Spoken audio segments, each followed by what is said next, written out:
त्याची नेमणूक झाली होती मगोरा गावातील शाळेत.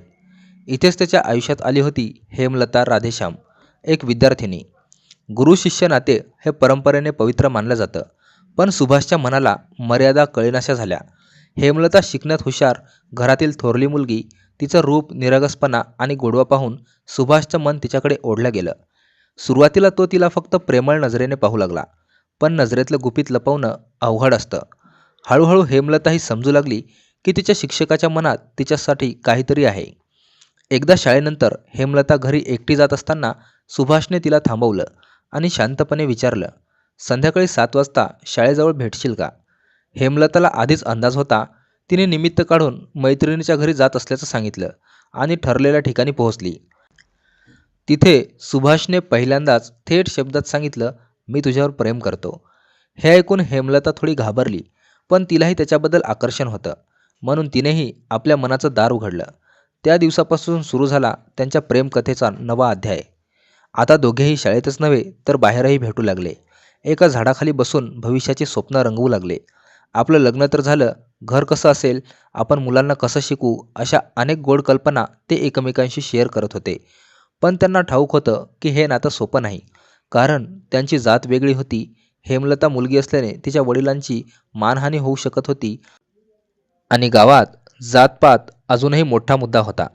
गावकऱ्यांनी हळूहळू हेमलताच्या वडिलांना राधेश्यामला कान भरायला सुरुवात केली. तुमची मुलगी एका शिक्षकाच्या मागे लागली आहे. हे ऐकून राधेश्याम हादरले.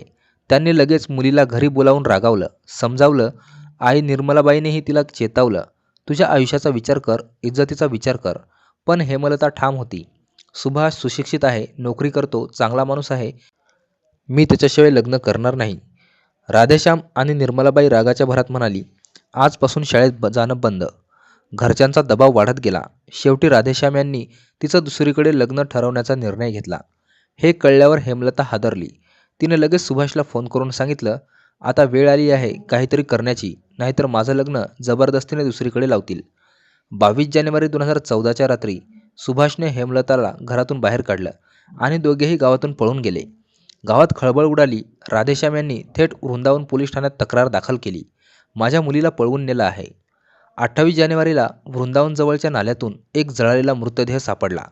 एक हात जळालेला, चेहरा विकृत, ओळख पटवणं जवळजवळ अशक्य.